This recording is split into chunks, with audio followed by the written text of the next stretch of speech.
पूरी की बड़ी हस्ताक्षर को ये माइक दे रहा हूँ, क्योंकि बेटियां भगवान का सबसे बड़ा वरदान है। बेटियां घर में पुरानी खिड़कियों को खोलती है, बेटियां घर में हो तो घर की दीवारें बोलती हैं। बेटियों ने घर का हरदम नाम ही रोशन किया है। मीरा बन के जहर का प्याला पिया है, हाथ में तलवार लेकर लक्ष्मीबाई बनी है, इंदिरा बन के सभी से विश्व के आगे तली है। तो मैं चाहता हूँ सभी सम्मानित कलाकार हैं और एंकरिंग विधा में मैंने स्पष्ट रूप से कहा मैं किसी कलाकार से माइक नहीं ले सकता, मैं जानता हूँ प्रोटोकॉल क्या है, लेकिन मंच संचालक होने के नाते मैं आप सबसे प्रार्थना करता हूं कि आप सभी कलाकार दो गीत रखें ताकि खेसारी लाल जी का मैं पूरा एंट्री करा सकूं सोनू भाई। तो मैं शिल्पी राज की आपसे जोरदार ताली चाहूंगा। अनुपमा जी आप भी थोड़ी खड़ी हो जाओ, ऐसा लग रहा है कि भारतवर्ष खड़ा हो तो टेनिस की खिलाड़ी जैसी लगती है, इतनी अच्छी बात की कमाल है। यही एक जुर्म है मेरे हमदम कि मैं खुशबू को खुशबू बोलता हूँ, जिस दिन से देखा है तेरी आंखों को उसी दिन से मैं उर्दू बोलता हूँ। रितेश पांडे जी भी आए, आपके बाबा दरबार में सब हवन करेंगे मुझे पता है। तो मैं शिल्पी राज इतनी पीठ गायिका और मेरी अनुपमा जी, ये दोनों के लिए मस्त मस्त ताली बजा दीजिए। बहुत बहुत शुक्रिया। दो गीत शिल्पी राज, बहुत ताली।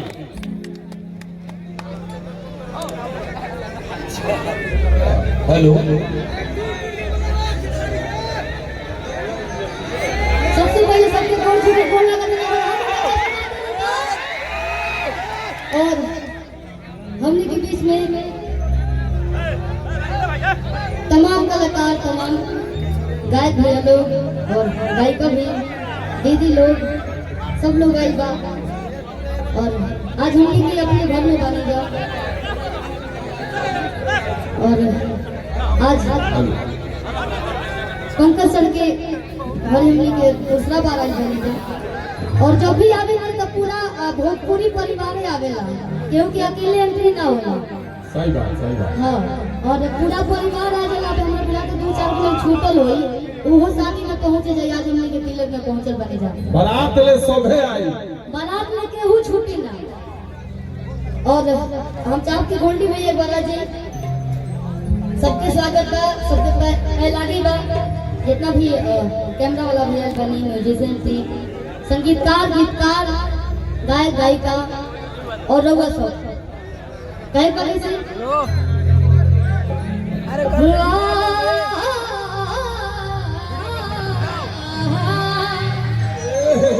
हम जाना करें जब खेसारी भैया आ तो सब फीका पड़ गई। खेसारी भैया आई एक बार हो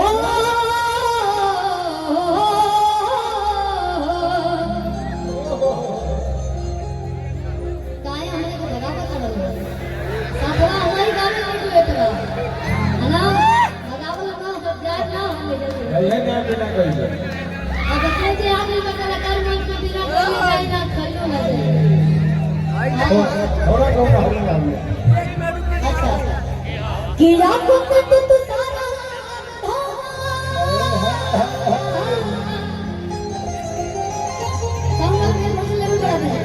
किया को प्रवासा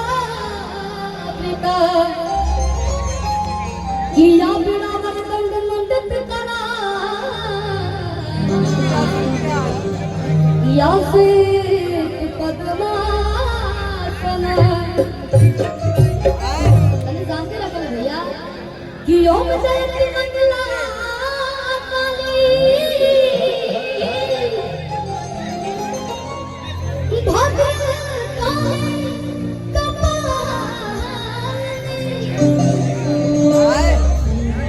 वो बोले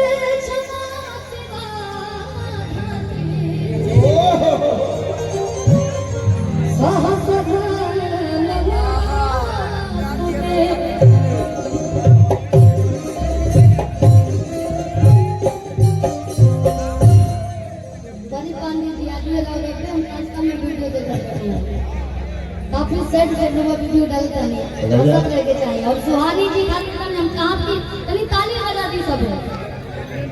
देखो परिवार रउआ सब बदलो, देखो परिवार बढ़िया से चलत हवे तो रउआ सब के सब कलाकार के सपोर्ट कर। गोल्डी भैया आज बना देता पैसा नहीं मांगत, खुद ही गोल्डन आदमी हमने तो सोना मांगल जी सीधे का जी पैसा ना